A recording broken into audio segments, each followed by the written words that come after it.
Good afternoon.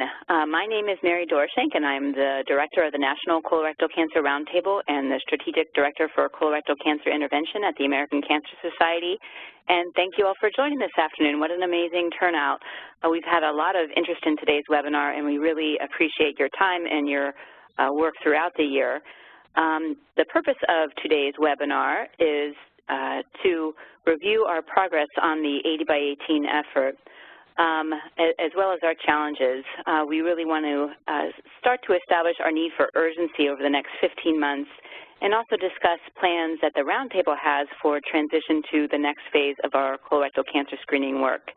We're really fortunate today to have Dr. Richard Wender, Chief Cancer Control Officer of ACS and Chair of the Roundtable, to speak with us about this today. There is no one who speaks more passionately about this topic than Rich, so we're so pleased to have him here to speak with all of you. I'd like to share a few housekeeping items before we get started.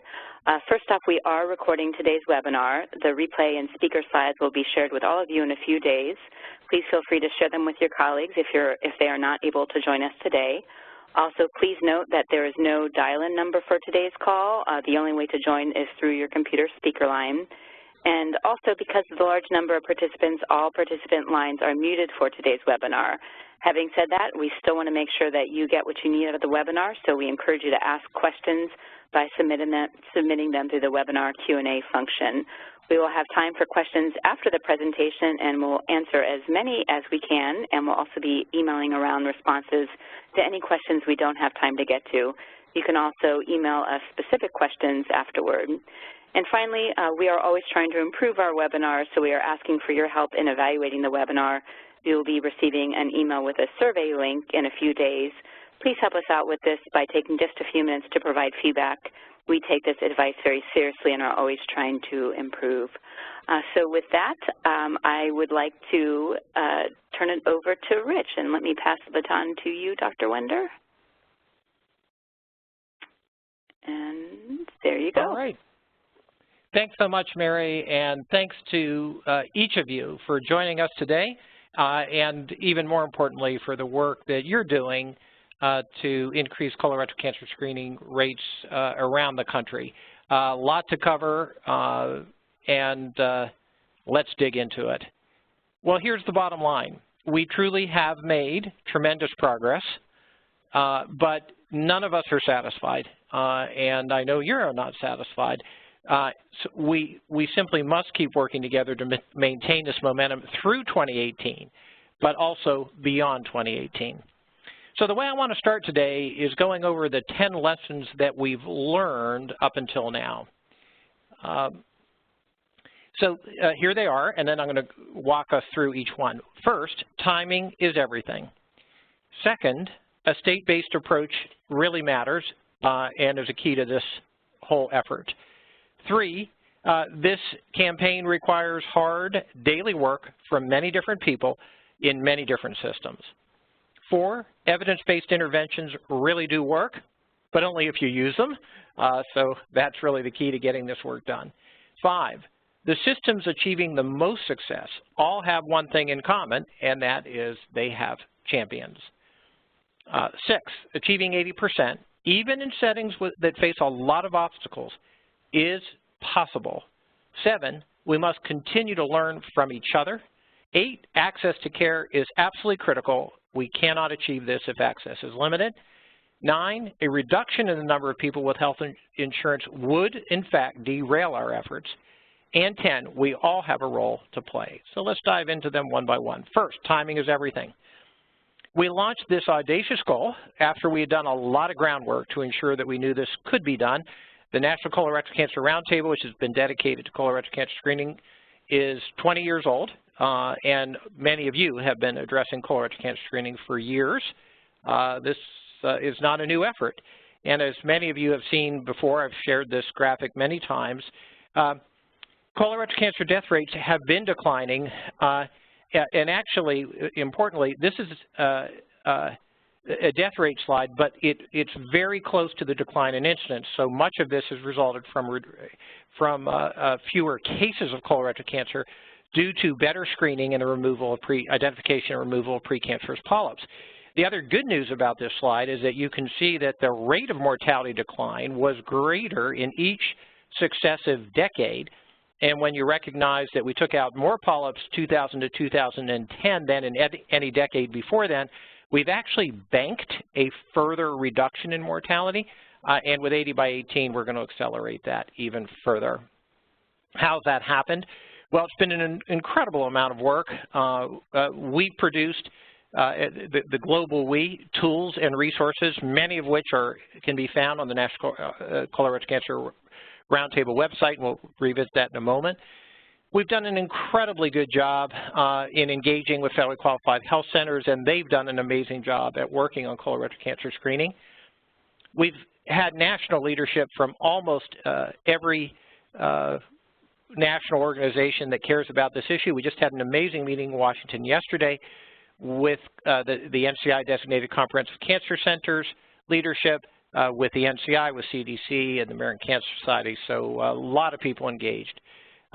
We recognize that making progress in the absence of insurance expansion would have been very, very difficult, and that was absolutely a consideration when we launched this campaign, is that we knew we had a unique opportunity because insurance roles had expanded.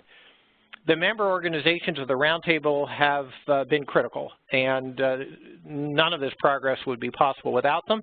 But we also challenge the members of the Roundtable to keep doing more, and that'll be one of my calls to action today. One of the things that I think this campaign has really changed the national dialogue about is we've created strong, unified support for the menu of screening options.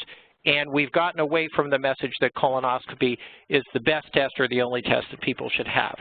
And finally, but certainly not least importantly, the CDC's Colorectal Cancer Control Program has been critical in creating capacity in many states around the country, a big part of this effort. Number two, a state-based approach is key. So we reached 500 pledges in October of 2015. We actually surpassed 1,000 80 by 18 pledges less than a year later. And today, we're now over 1,500 pledges, and we're still getting pledges.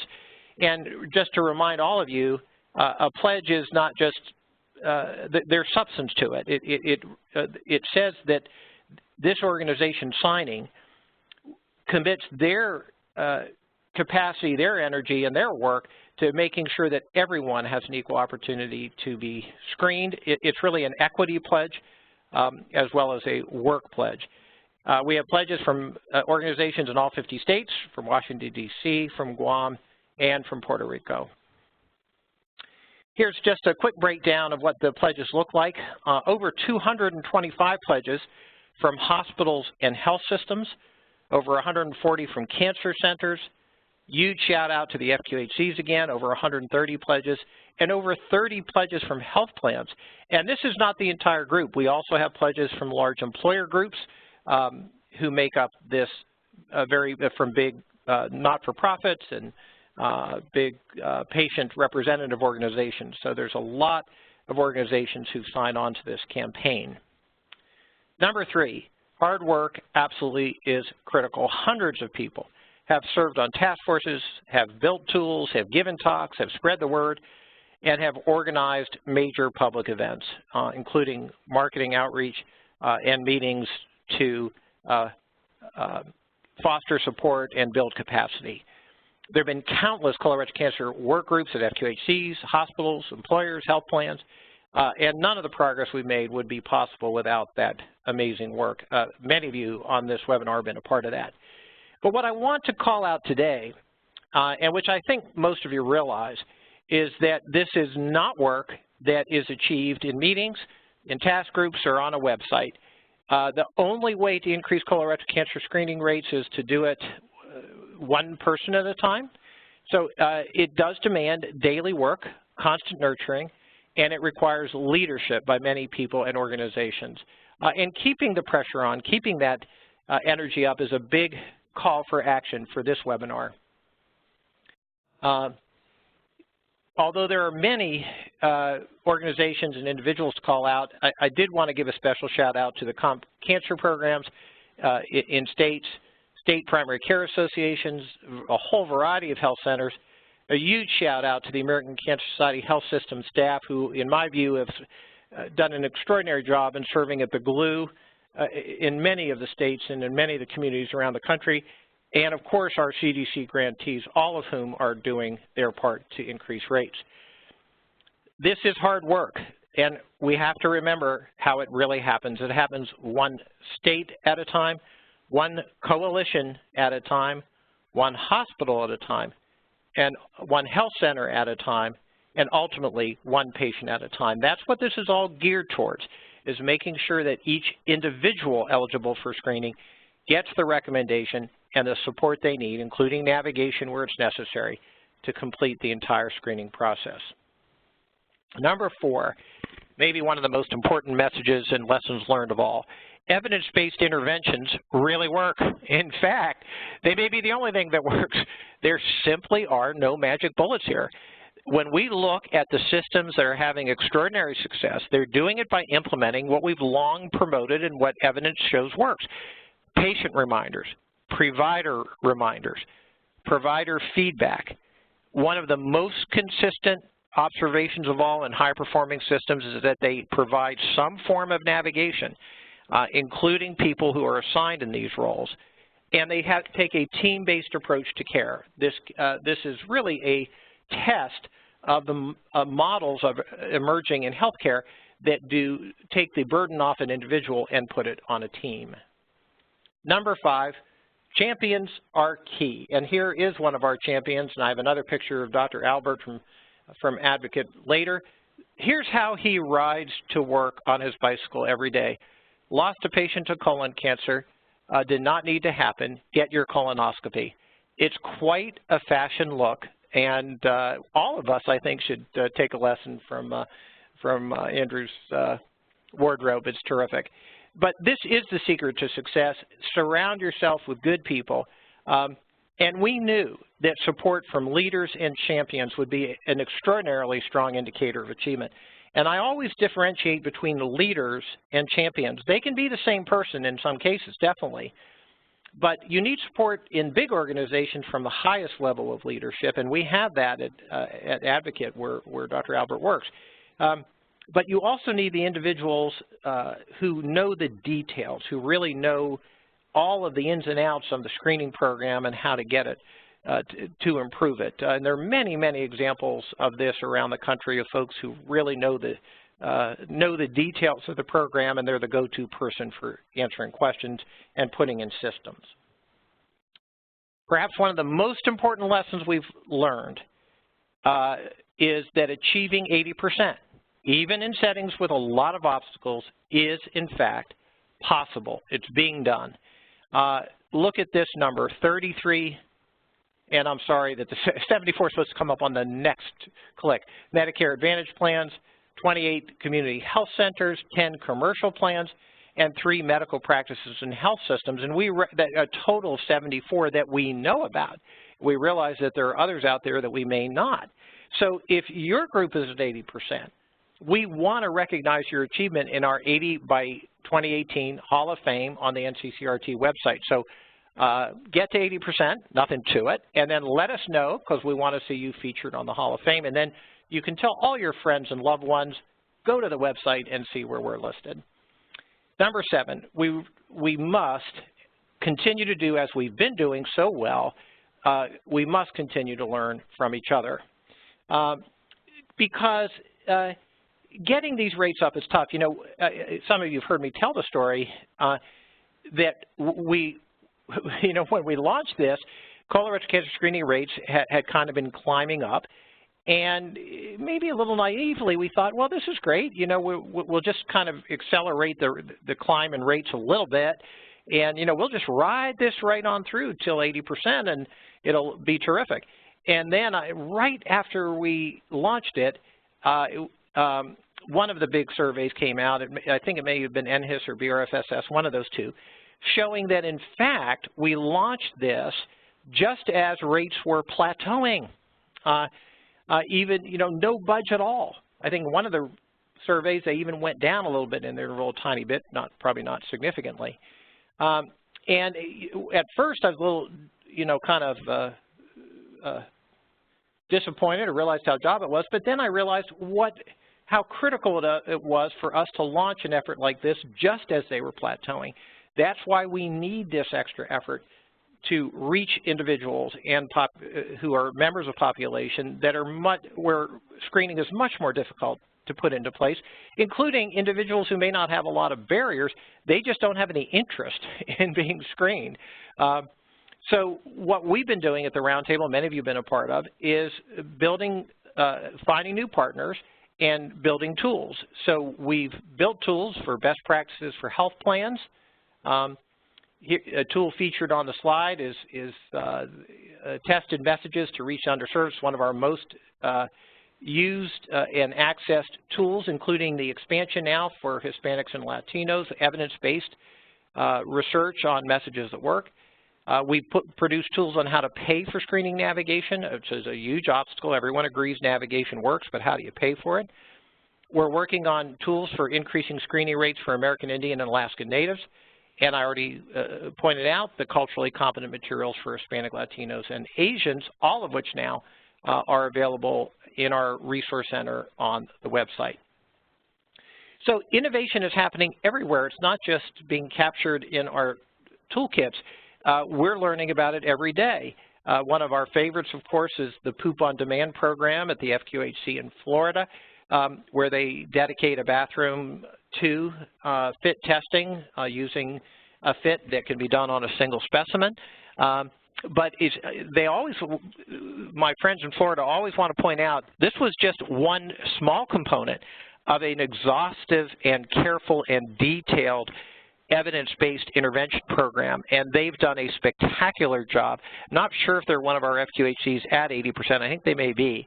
And it wasn't just Poop on Demand, but that was one of the innovations that they added.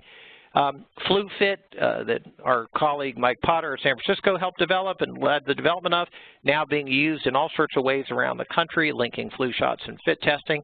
Surgery on Sunday, the amazing program to get free colonoscopies dedicated on Sunday when the surgical facilities were not being used. So you guys are the ones developing the innovation, and we're trying to take these lessons and then disseminate and share them with others. Access to care. I'm often asked what's the single most difficult obstacle that we face, the hardest one to overcome. And I think almost all of us would agree that access to colonoscopy remains the leading obstacle to screening. All of you know is whether you go directly to colonoscopy as a first test or you do an initial test and only do colonoscopy on those who test positive, none of it changes the fact that to complete a screening process, colonoscopy must be available to anyone. And this has been our most difficult challenge. So some of the tools that we've produced at the Roundtable spend a lot of energy and time sharing best practices and a whole variety of ideas about how to develop a colonoscopy network. One of the most important ideas was our Links of Care program. This started in 2014. We funded 3 Links of Care pilots centered in federally qualified health centers, but to be eligible, the whole system needs to be engaged, to build a community solution to completing access to colonoscopy and then follow-up care. These Links of Care pilots all saw an increase in screening rates, improved FIT kit return rates, high rates of adherence with colonoscopy appointments, navigation playing an important role, and strikingly, better relationships with local gastroenterologists and hospitals who initially may have thought that this was just not something they could do for provide these care for uninsured, but this really helped build true links, which can then be applied to many health problems. We believe it's time to replicate this innovation. It's a creative solution. It can be applied to many communities in order to serve the poor with compassion and dignity. So it's important to be having these conversations, whether or not you have access to additional funding. Number 9, and this is really just a statement, I think, of fact. We recognize that a substantial reduction in the number of people with health insurance would derail our efforts.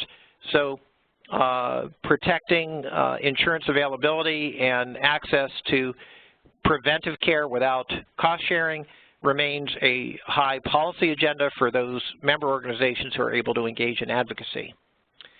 And finally, one of the most important lessons, again, is that all of us have a critical role to play in expanding screening rates. So that's why you'll see tools on the resource site of the website for insurers, for primary care physicians, for hospital, for women's health programs, for gastroenterologists and endoscopists, and for communities, for employers, on and on. So we're not achieving this without kind of an all-hands-on-deck approach, and where we see great progress, we see the engagement of many parts of the health system, not just one part. So those are the lessons learned, and the rest of this, my presentation, before we get into questions, is did we get the, I just looked up, I hope we got the sound resolved. Yes, I see questions, I have no sound. Anyway, not good. I trust those were resolved. 4 steps for building a bridge beyond 2018. So that's really how I want to spend the rest of our time. So here are the 4 steps that we've identified. I'm sure there are others, but I think these capture a lot of what we want to get done. The first is to take pride in what we've done so far. The second is to ramp up our efforts over the next 15 months. 3 is to tell us what you need in a post-2018 world. And 4 is to renew your commitment and act with urgency. Let's explore each of those. So let's take pride in all we've done so far. And I can't emphasize how important this is. I've had people who are not so close to the work we've been doing who've asked me, so are you guys actually getting anything done? Well, if the world doesn't understand what we're accomplishing, it's hard for them to be energized and join with us. So this is a big deal. I've been on record saying that this is the most successful public health campaign of its kind, where we're asking people to do something that they're not terribly inherently interested in, that we launched at the time when we had reached the people who were most receptive to screening. And I think we're knocking it out of the park.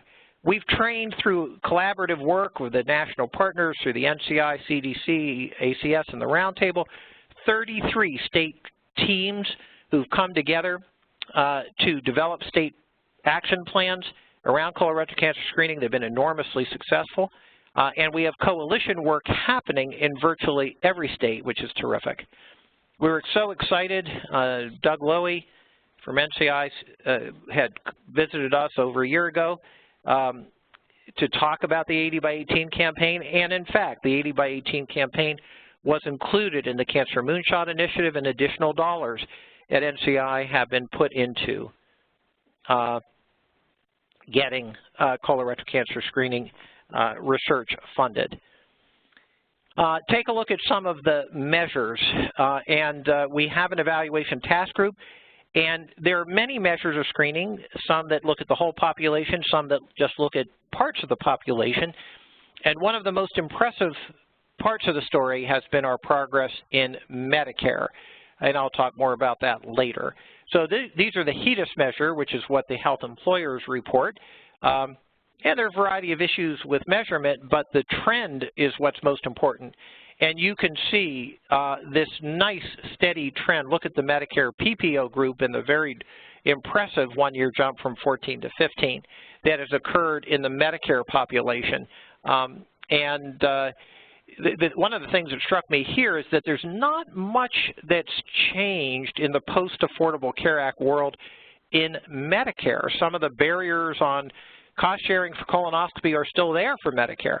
So this is perhaps one of the best measures of a true focus on improving colorectal cancer screening rates. And perhaps the most exciting story of all is what's happened in the federally qualified health centers who are caring for the patients who face the biggest barriers to screening, uninsured, low income, Medicaid. They first started reporting their colorectal cancer screening rates in 2012, and we've now climbed essentially 10% from 2012 to 2016, and the rate of decline a little bit slower from 15 to 16, but still going up. Very hard work. We've seen some incredible examples, but this does demand a very concentrated effort to see improvement.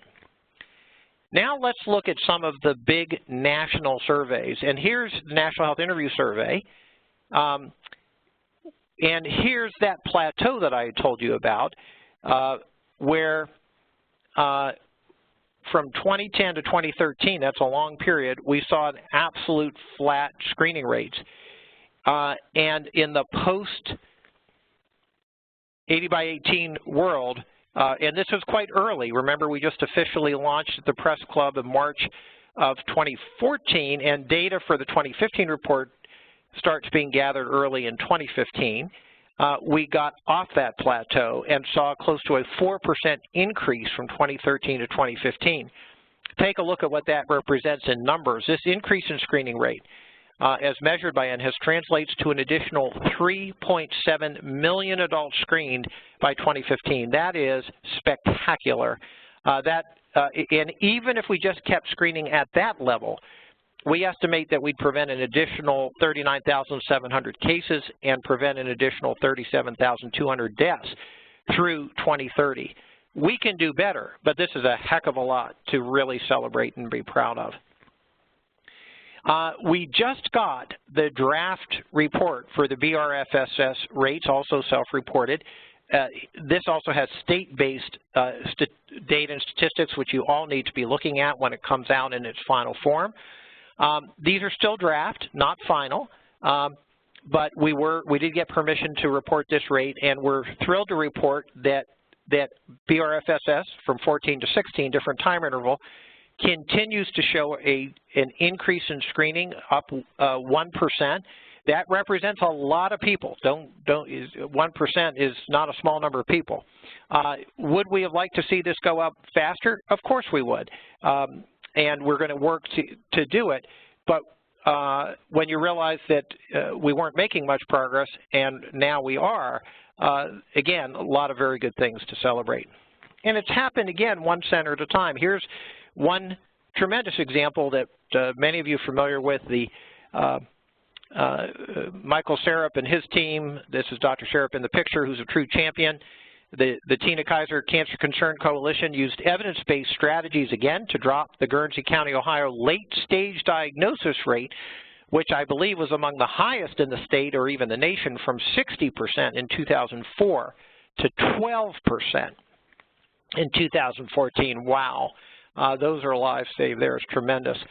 Here's one of our favorite groups from North Dakota, the Coal Country Community Health Center, who went from this is a federally qualified health center, gang. Remember I said what can be achieved even when the obstacles are great. From a 29% screening rate in 2012, look where they are, 77% in 2016, and they are as determined as can be to get onto our 80% Hall of Fame. And our grand prize winner, here's Dr. Albert again. He's the one on the left, in case you were wondering. That's Luke Perry on the right. Dr. Albert had tried out for 90210, but did not get the part. Luke Perry got that part.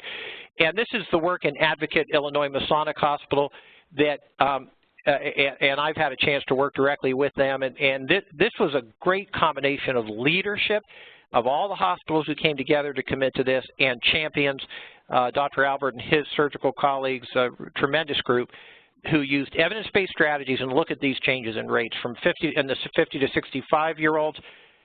In 2014, a documented screening rate of 25%. For 2016, mid-year screening rates of 60%. And look what they're doing in the Medicare population. Documented screening of 17% in 14, mid-year 16 of 70%, and they're now approaching 80% for their 2016 end of year. Tremendous progress, demands a real systematic evidence-based approach. So we're going to be producing an 80 by 18 success story report. We want to capture everything we've achieved through the 80 by 18 campaign, and we absolutely need to hear from each of you. So send us your videos about your 80 by 18 success. You can email the link to your 30-second YouTube video describing your successes at nccrt at nccrt@cancer.org with 80% by 2018 success. In the subject line, we really want to feature your success story. Number 2, we need to ramp up our efforts. 15 months, in case you haven't checked your calendar, that's about how much time we have left to the end of 18, is a long time, and we can make a lot of headway and screen millions of additional people. But we can only do that if we double down on a couple of areas that we need to make a big impact. And here's one of them. I showed you the HEDIS data for the Medicare population, but we're quite concerned about what's happening in the commercially insured 50 to 64-year-old group, where screening rates among commercially insured are flat or even went down a little bit from 14 to 15.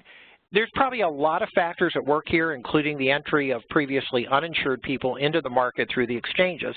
But this is not just a campaign to reach out to uninsured and low income and Medicaid or just Medicare. We do have to think long and hard and be quite innovative.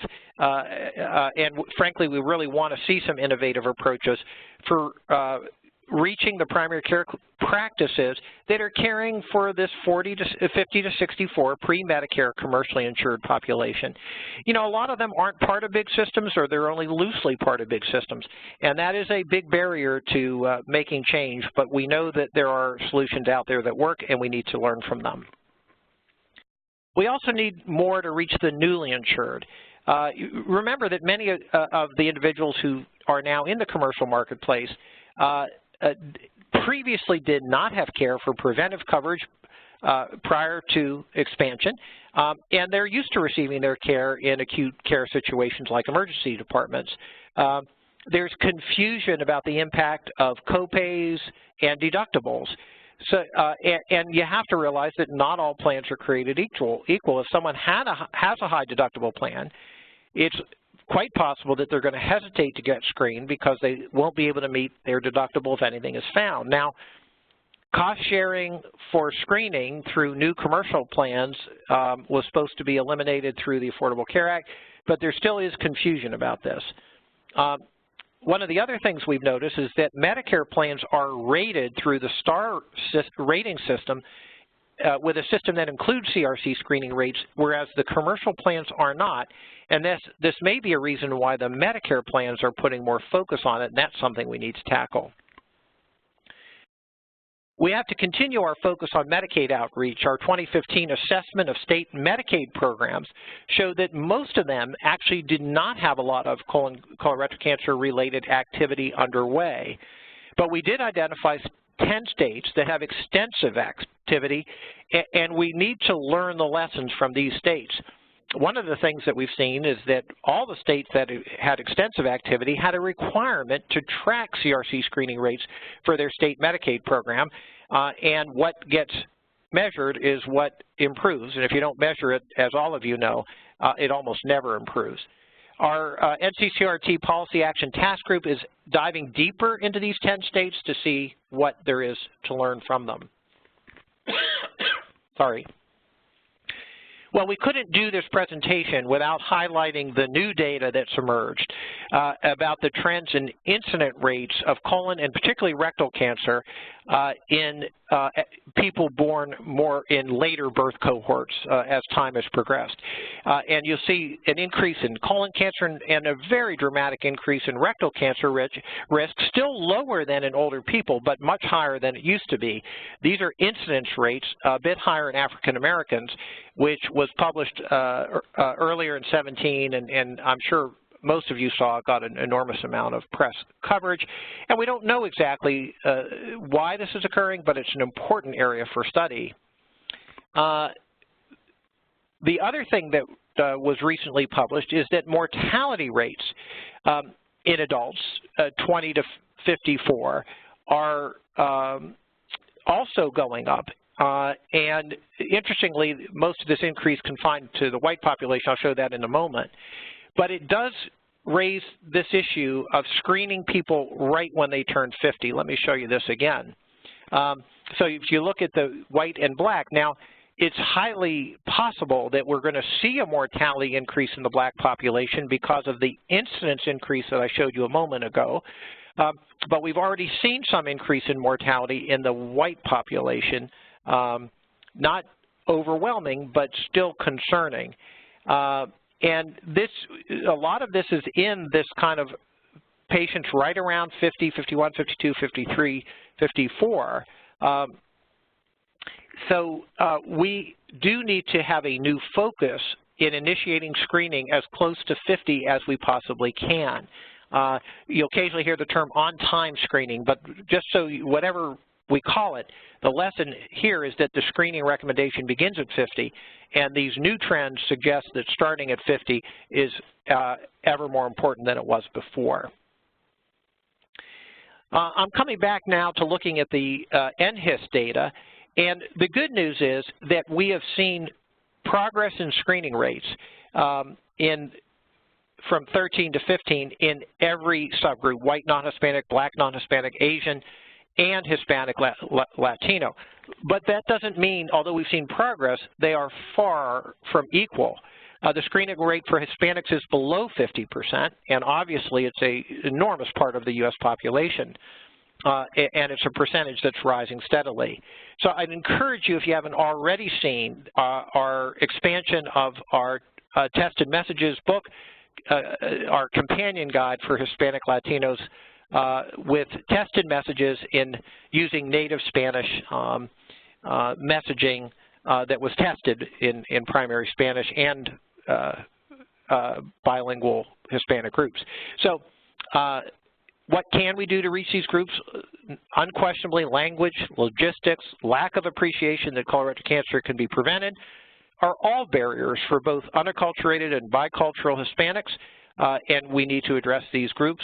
And that means we have to use Hispanic-specific statistics, stressing testing options, educating about prevention, and creating bilingual visual materials. And we have some links to best practices, and you may have some of your own. So thrilled to be able to say we've now expanded this work, a group that's also underscreened relative to other subpopulations. And part of the reasons why Asian Americans are somewhat lower is that they come from countries in many cases where colorectal cancer is not as common.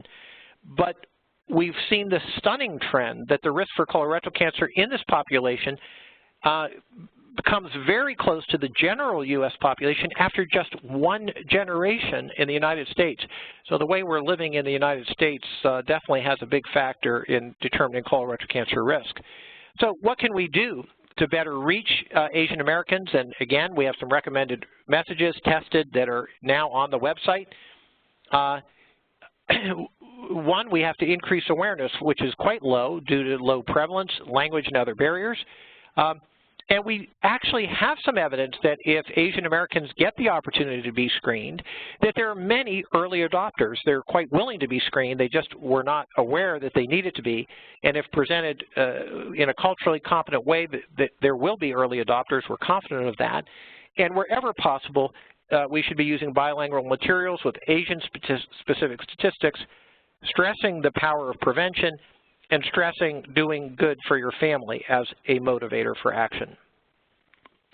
So in addressing how we can improve our work overall, we need to ask, who do we need to partner with? What advice do you have for us? We need to emphasize efforts to screen populations with low rates and learn from those who are already making progress in these priority populations, and many of you are, I know that. Number 3. We need to hear from you what you're going to need post-2018. We believe, you believe, that every population warrants the opportunity to reach 80% screening. That's not going to happen by the end of 2018. We will not achieve that dream of equity. So we have an obligation to keep working. And so we're launching a listening tour to get your advice on what comes next. We're going to keep going. You need to keep going. So we're launching a survey to get your input on the post-2018 initiative on our website, and we want to know what you think. What have you liked about the 80 by 18 campaign? What did you not like? What are some ideas for new themes and strategies, and what new tools do you think you're going to need to keep this going? What about the pledge? We've seen a big drop-off in pledge signing because it's an 80 by 18 pledge. So I want you to know that we've removed the 2018 from the pledge, and our rebranding is going to keep this goal of 80%. It's the right goal, but we're going to rebrand to take this well beyond 2018. Finally, we're asking that you renew your commitment and focus your efforts on colorectal cancer screening. We're challenging each of you, every organization, to increase your effort over the next 15 months. When you think about where the data tell us we need to double down, and we've shown you some of that, what's your new commitment going to be? What new steps are you going to take to raise your screening rates over the next 15 months? And we want to see your ideas. Send us your ideas at nccrt@cancer.org. I've mentioned some of our new tools, but let me mention a few more. Developed just this year, a health plan handbook, an updated evaluation guide. I showed you a picture of our Asian communication guide, and one of the most important is our guide on sustaining and paying for patient navigation. And trust us, there's more to come. We're always working. More tools are coming. New tools for hospital systems, a state roundtable guide. We have a new electronic health record guide for the next-gen users out there, and we have guidance for providers and practices on coding. I'm thrilled to announce that we have a new nccrt.org website launching today. It's a redesign, it's improved, and we want you to all visit it. Here are some of the new features: an interactive map, a searchable resource center, and an easier way for you to share your key resources with the entire community. So find out where your state stands. Go on our new interactive map of pledges, and let's see how you're doing with our with getting 80 by 18 pledges. We finally have made the resource, I shouldn't say finally, but thrilled to say that our resources are going to be even easier to find because we have all the tools you need in our resource center, easy to navigate, all in one place. And if you have something that will help us, submit it to the Resource Center so we can keep the tool kit ever expanding. Finally, ladies and gentlemen, thanks for being on the webinar. I'm asking you to commit today to act with urgency over the next 15 months. The reality is that many of us are just now hitting our stride, but I know that we're more determined than ever to build upon the amazing progress we've made. Together, join us in charting a post-2018 course to determine how best to leverage the capacity we work so hard to build and to expand capacity where we don't currently have it. I promise we will go as fast as we can, as long as it takes, to save lives and achieve something truly amazing. Our goal is big, but so is the potential impact. Reaching 80% will prevent hundreds of thousands of cases of colon cancer and deaths from colorectal cancer, and preventing 1 million deaths by the turn of the century is within reach. Colorectal cancer does not need to be the second leading cause of cancer death in the United States. Together, we can knock it far down the list. Together, let's get it done. Thanks for joining the webinar. Look forward to taking your questions and comments. Well, great, Rich. That was excellent. So thank you so much. So we have about 15 minutes for questions, and hopefully you can see on your webinar there is a Q&A feature where you can submit your questions. I see some of you have already found it, so we'll just go take the questions in the order that they came. And I saw a question from our friend Grace Butler. Grace, good to know you're out there listening. Grace asks, are there pilots that include nursing schools, colleges? I think she says using mentorship. I didn't quite catch that. What measures are available, money, resources, et cetera, to ensure the sustainability of the program project ahead? You already went over some of the materials and resources we have. At this point, we are, to my knowledge, I don't think we're doing any collaboration with nursing schools, but Grace, if you have an in, please do let us know. We're always open to new ideas, and I know you're doing some great work in Texas. Rich, do you want to comment as well? Yeah, I think I agree with your answer, Mary.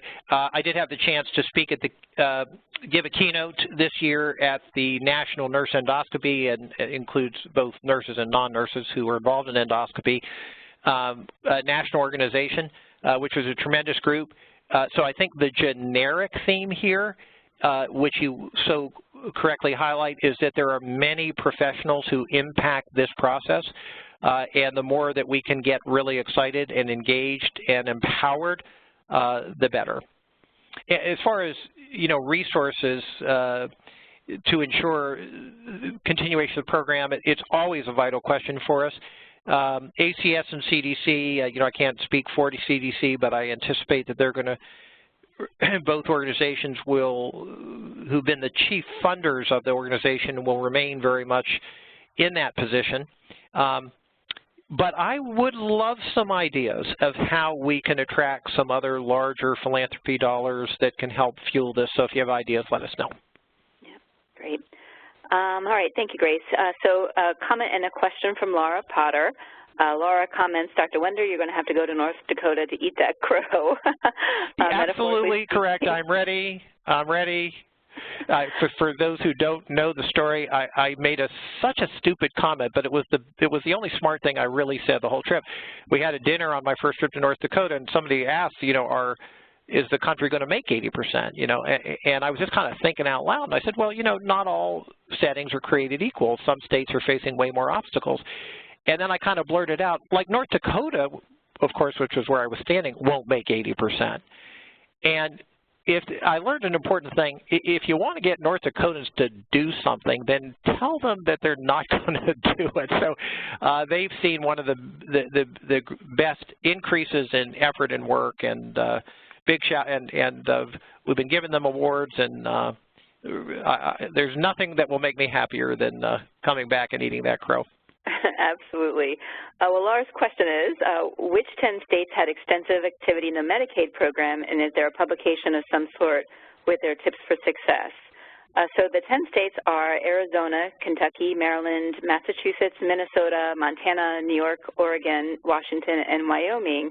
And we actually, the roundtable actually has an RFP open right now in which we're trying to select a vendor to work on this deeper dive to really understand those 10 states and what they're doing well. At a high level, as Rich mentioned, the most important thing they all seem to be doing is that they have 8 of the 10 states are Medicaid expansion states. I think all but 1 or 2 had a state requirement to track their colorectal cancer screening rates in their Medicaid programs. And then they're doing other things like collaborating with state partners and doing some targeted reminders to the members. But to the point of the question, we absolutely have to get a better understanding of what they did and how they did it and how they made it possible, and we're committed to doing that with this project that we're just now getting started on. So if you know someone that you think would be a good fit for the work, who knows Medicaid programs fairly well, please do send them to our website to look at the RFP and let us know any successes that you've had with your state, working with your state Medicaid agencies.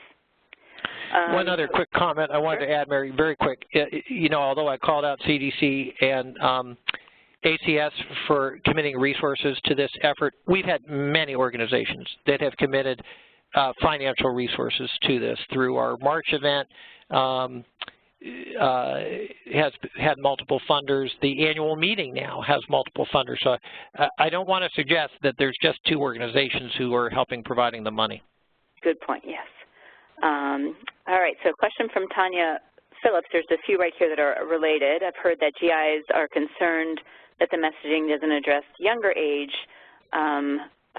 populations. They promote screening for African Americans starting at 45. Similar question, is there conversation about lowering the screening age below 50? Yeah, the NCCRT, the U.S. Preventive Services Task Force came out with their recent guideline. They did not lower the age below 50. They did look at it. The American Cancer Society is currently in the process of updating its guideline, carefully looking at all of these questions. Right now, it is the Multi-Society GI Task Force who recommends increasing. So yes, that is an important question and one that is being studied by multiple groups. I can tell you, and I know these data pretty darn well, you know, we've been debating age to start in mammography for more years than any of us want to care to say. It's a long-standing, you know, controversial issue, determining the right age to start. But what it's obscuring is the fact of how few women got mammography at age 40. It's a tiny percent. And if everyone were offered that opportunity with a shared decision or not, the percentage would be higher. The same thing is true for colorectal.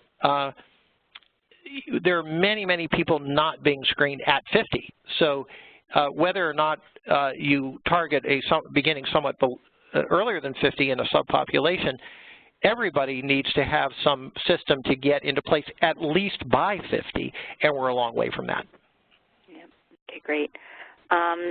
Again, a comment from Laura, some of the primary care systems we work with are having success in getting people to use FIT, but it's only partial screening, as many of the patients find it very difficult to get the follow-up colonoscopy if the FIT is positive.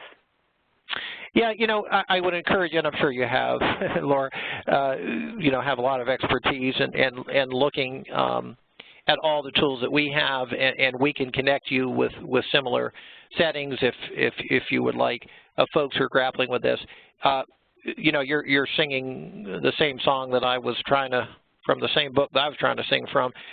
It is the #1 barrier, and it doesn't matter, as you said, if you start with a FIT or if you go directly to colonoscopy. And quite frankly, I think if you're working with a system to increase rates, the first step that you need to do is, or at least simultaneous step, is work on how the colonoscopies are going to be provided. I'm not going to go into all the detail and all the lessons that we've learned on how to do it. I'd rather encourage you to and others to go to the website and look at the various tools, which include precise calculations or good calculations of the number of colonoscopies that would be needed to provide. It includes examples that have been successful by getting everybody on board. One of the most important lessons, I believe, is do not find one group and think you've solved the problem. That has been a problem around the country, where you get one colonoscopy group who's willing to dedicate some low-cost or no-cost colonoscopies, and you're so excited that you stop and you start sending them all their colonoscopies. That'll last about 6 months. And if you look at Jim Hotz in Albany, Georgia, and other settings, they worked very, very hard to get all of the systems in place, everybody participating in committing to provide some of these resources. And they could predict pretty precisely what the need would be. And that kept people engaged and has kept them engaged through this time, because it was not putting all the burden on a single group. So it's a very difficult problem. I don't mean to be simplistic about it, but you're calling it out is the right thing to do.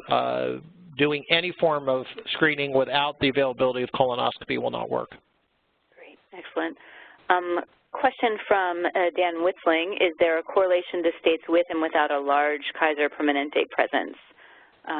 So interesting question. I don't think we know, but you make an excellent point about their high rates, and perhaps that's something we should look into.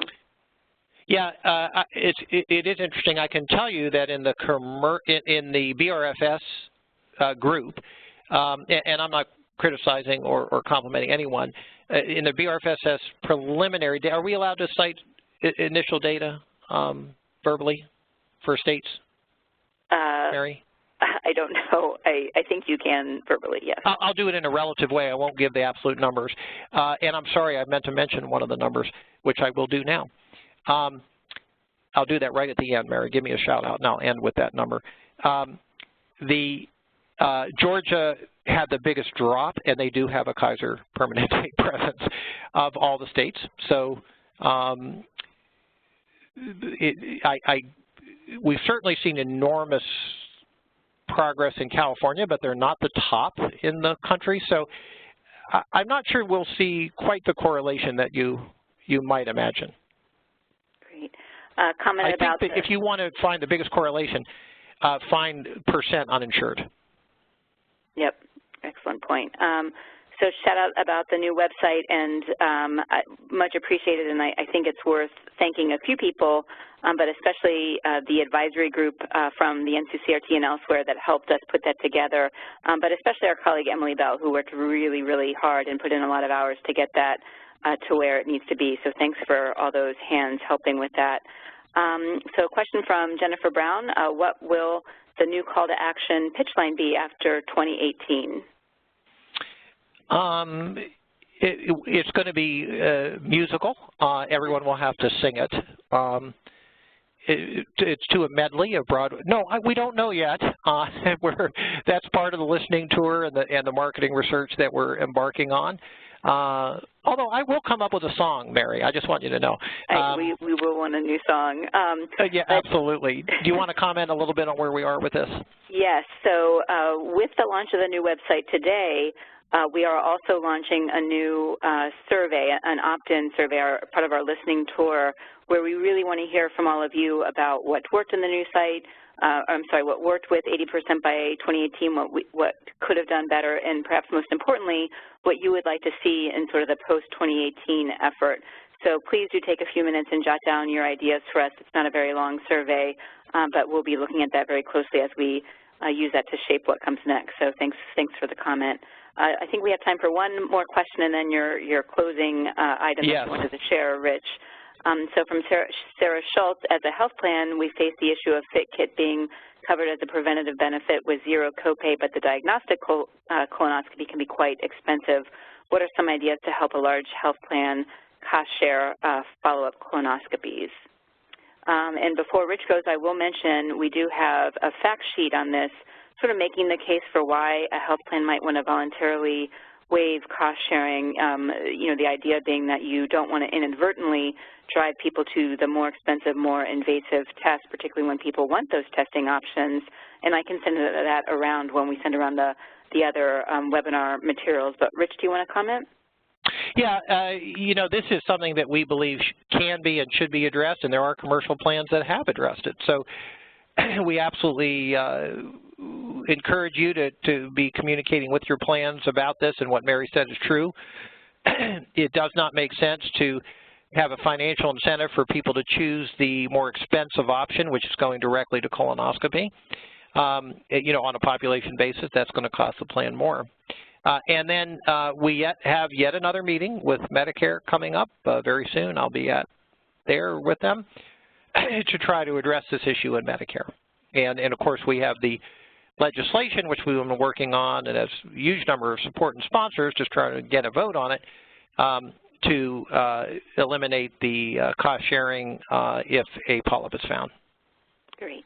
All right, well, we're out of time, so we'll get to the rest of the questions by email and send that around to you a bit after the webinar. But Rich, do you want to share your closing comments? I do. Thanks, Mary. I want to give you one more number. For all of you who look at this and say, well, yeah, I got you, 80% is achievable, but only if you, in some settings, who have champions, have resources, that's not my setting. We can't achieve it on a big population basis. So let me end with this number. The current self-reported BRFSS, which is what we're using as our report card, screening rate in Medicare, where everyone now has insurance because they're in the Medicare age and probably more focused on health needs. But our screening rate in the draft, soon to be final, is 78.6%. That's millions and millions of people. So can you imagine if 80 by 18 could get the nation's Medicare population 80%? That would be extraordinary. So let's keep the pressure on and the work going. Thank you for what you're doing, and thanks for being part of the webinar today. Great, and that concludes our webinar today. Thank you so much, everyone, for joining us. We'll be following up by email with an evaluation and with some of the materials we promised. Thank you again.